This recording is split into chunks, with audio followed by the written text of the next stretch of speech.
Wassalatu wassalamu ala rasulillah wa ala alihi wa ashabihi wa man tabi'ah. Amma ba'du, yang ditanya muliakan para abu, para tengku, para alim ulama, pimpinan pesantren yang berhadir, panitia pengajian Tastafi Masjid Raya Banda Aceh, para pengurus Tastafi baik di tingkat pusat dan daerah.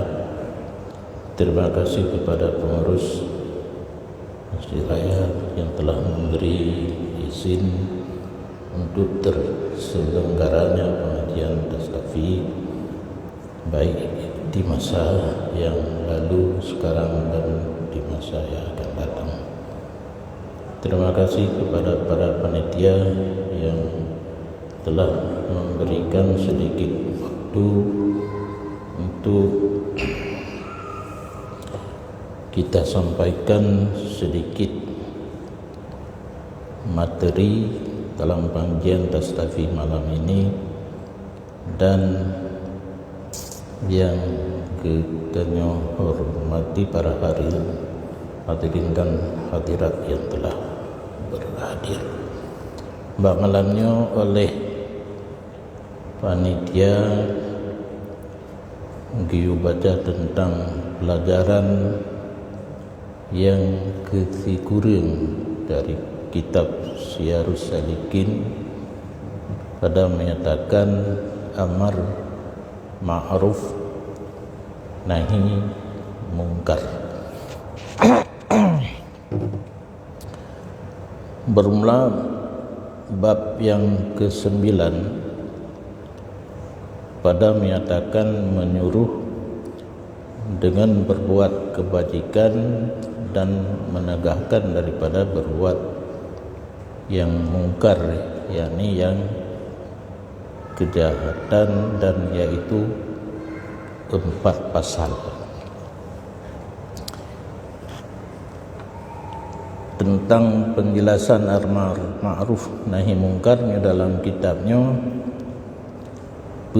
boh pasal yang kita sampai mandum dan sampaikan baca mandum hante wote yang mungkin sebagai pokok menteng itu sebagaimana biasa dalam tremen kedua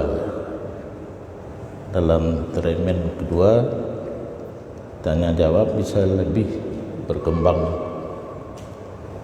Jadi jinoka nak fikir apa yang nak tanya bantu wate buka kesempatan tinggal wate kadang baca tu baru fikir apa yang nak tanya. Ka ketua acara baru umpu tanya sana jumpa tanya gino je. No fikir. Pasal yang pertama pada wajib amar dengan ma'ruf dan larang daripada mungkar dan kelebihan pahala. Dalam matan kitabnya terselip kalimat wujub. Yang namanya wujub sama dengan wajib. Wajib buat mukallaf dapat pahala apabila dikerjakan dan dosa apabila ditinggalkan. Wujub sifat buat yang wajib akan wujub, maka yang namanya sifat dalam sebuah contoh buat wajib bisa datang wasaf yang lain. takkan wasaf hang pun mendum kadang. Contoh semayang aja, semayang wajib. Hukum pokok, hukum dasar ditinjau dari segi-segi yang lain yang gekun dalam kitab usul fiqh, segi riyadi bukan zati, bisa datang boh hukum tu di samping yang wajib. Bisa haram, bisa makruh, bisa sunat, bisa mubah, walaupun pokok wajib.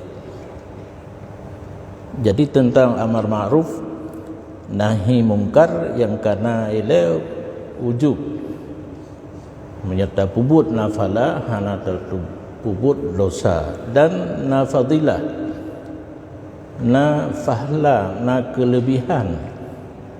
kelebihannya walaupun definisi wajib bunuh gebi fahla menyerta pubut gesiksa menyerta tinggai nyo na bonus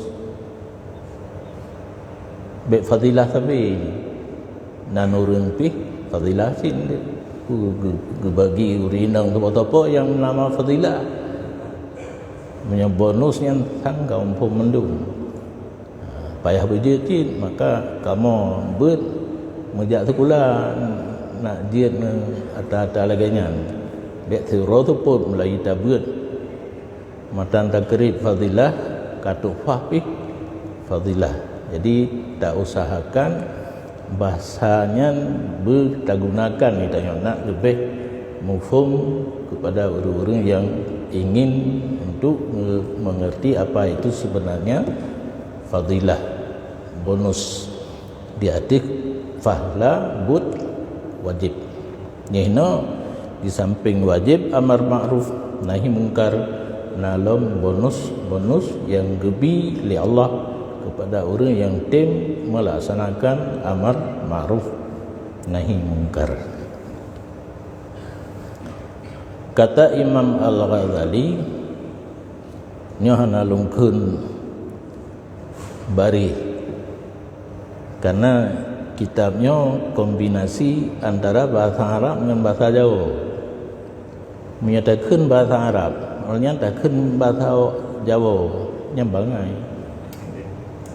ya arti kena keput tajakkan bahasa Arab loh kan arti mentang ju nak sama-sama mufhum menyalungkan bahasa Arab itu mufhum itu mufhum nepre artinya jadi tak tinggal bahasa Arab artinya yang gekil di Imam Ghazali ketahui olehmu hai orang yang berkehendak kemenangan di dalam akhirat itu bahwasanya keduanya amar ma'ruf nahi mungkar itu daripada pohon agama ya. Agama ditamsilkan lagi bagai karena kebiasaan Imam Ghazali dalam penyampaian getnyan karangan kitab sering menyangka kira-kira getanya hamumpum gebi perumpamaan gebi contoh keseharian getanya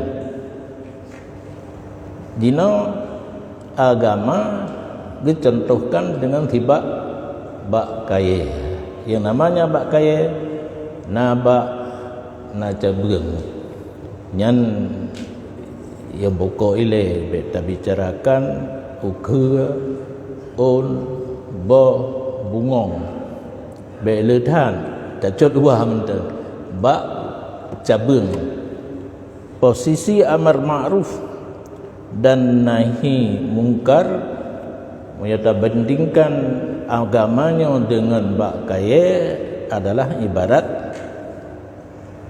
pohon bandua pohon amar ma'ruf ba nahi mungkar pun ba dengan keduanya itu hasil faedah daripada membangkitkan Allah Ta'ala akan segala anbiya alaihimus salatu wassalam. Melalui amar ma'ruf nahi mungkar deh Allah faedah Allah kirim para nabi. Karena para nabi ditugaskan di Allah untuk menyampaikan agama melalui amar ma'ruf nahi mungkar. Dalam sistem penyampaian agama yang geba oleh para nabi, yang kebajikan, yang taat perintah untuk dikerjakan. Sedangkan yang buruk, yang ke maksiat, yang ke dosa, sampaikan larangan kepada katanya.